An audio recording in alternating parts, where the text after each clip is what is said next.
Wait, wait, wait, wait, wait, wait, wait, wait, wait, wait, wait. Get up, get up.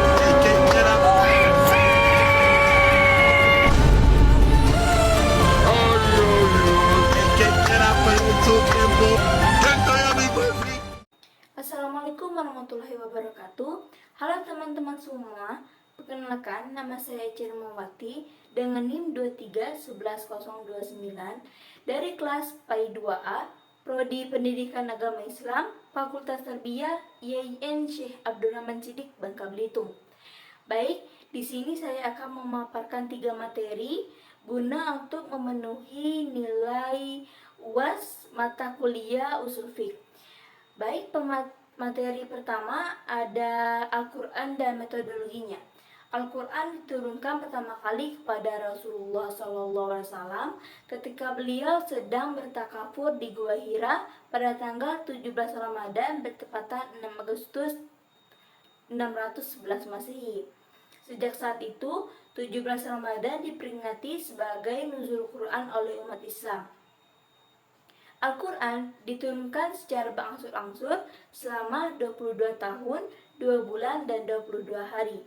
Al-Quran dan metodologinya adalah bahwa Al-Quran merupakan kitab suci yang diajarkan agama Islam yang menjadi sumber utama ajaran, petunjuk, dan hukum oleh umat Islam. Metode yang digunakan untuk memahami Al-Quran mencakup beberapa pendekatan, yaitu yang pertama ada tafsir, yang kedua ada ilmu hadis, yang ketiga ada pemahaman ayat-ayat. Baik, salah satu dalil Al-Quran terdapat pada Quran surah Ar-Rahman ayat 1-3 yang berbunyi A'udzubillahi minasyaitonirrajim, Bismillahirrahmanirrahim, Ar-Rahman Allamal Quran Khalaqal Insan. Artinya, Tuhan yang Maha Pemurah yang mengajarkan Al-Quran, Dia yang menciptakan manusia. Dan selanjutnya ada implementasi Quran, yaitu yang pertama, menyimak dan memahami ajaran Islam yang terkandung dalam Al-Quran. Yang kedua, mengamalkan nilai-nilai moral dan etika yang terdapat dalam Al-Quran dalam kehidupan sehari-hari. Yang ketiga, menggunakan Al-Quran sebagai pedoman untuk menyelesaikan masalah. Kesimpulan dari Al-Quran bahwa kitab suci merupakan pedoman bagi umat muslim untuk menjalani kehidupannya. Al-Quran mengandung nilai, moral, etika, dan petunjuk untuk mencapai kebahagiaan dan keselamatan baik di dunia maupun di akhirat. Baik, materi yang kedua ada kias. Kias menurut ulama usul fiqh ialah menerangkan hukum sesuatu yang tidak ada nasnya dalam Al-Quran dan hadis dengan cara membandingkan sesuatu yang ada hukum nasnya. Mereka juga mempunyai definisi lain, ialah kias ialah menyamakan suatu hukum yang tidak ada nasnya dengan sesuatu hukum yang ada nasnya karena adanya persamaan. Salah satu dalil kias terdapat pada Quran surah An-Nisa ayat 59 yang berbunyi A'udzubillahi minasyaitonirrajim, Bismillahirrahmanirrahim, Ya ayyuhalladzina amanu ati'ullaha wa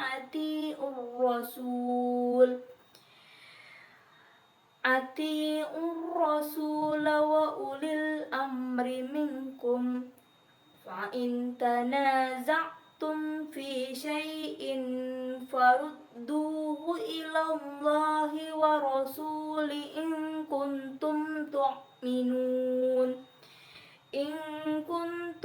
tu'minuna billahi wal yaumil akhir, dzalika khairu wa ahsanu ta'wila.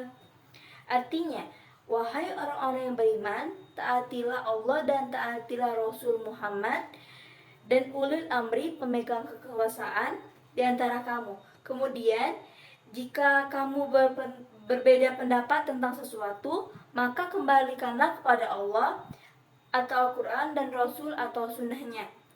Jika kamu beriman kepada Allah dan hari kemudian nanti, yang demikian itu lebih utama bagimu dan lebih baik baginya.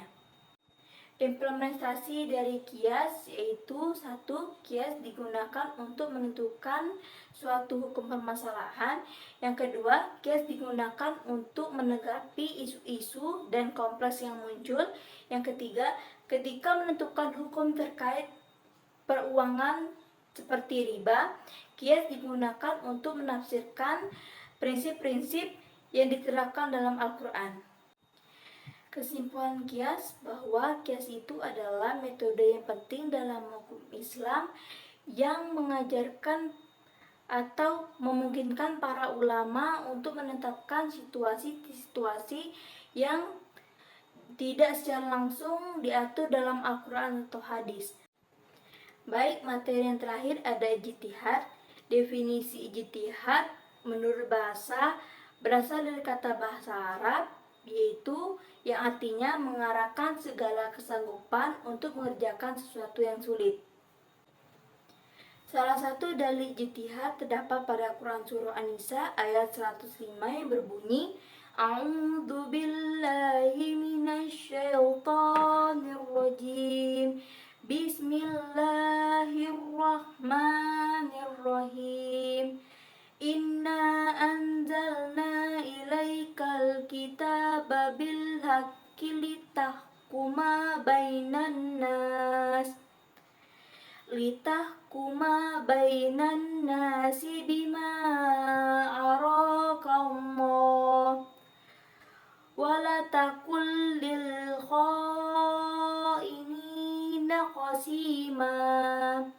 Artinya, sungguh kami telah menurunkan kitab Al-Quran kepadamu Muhammad membawa kebenaran agar engkau mengadili antara manusia dengan apa yang telah diajarkan oleh Allah kepadamu, dan janganlah engkau menjadi penentang atau orang yang tidak bersalah karena membela orang yang berkhianat. Selanjutnya, implementasi dari ijtihad yaitu yang pertama, penetapan hukum fikih kontemporer, yang kedua, pengembangan ekonomi Islam, dan yang terakhir ada hukum sosial dan politik. Yang terakhir ada kesimpulan dari ijtihad.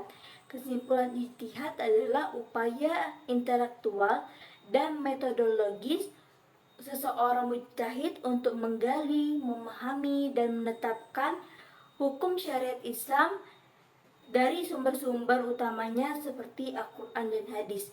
Baik, itu saja yang dapat saya sampaikan. Apabila ada kesalahan saya mohon maaf. Saya akhiri. Wabillahi taufiq wal hidayah. Wassalamualaikum warahmatullahi wabarakatuh.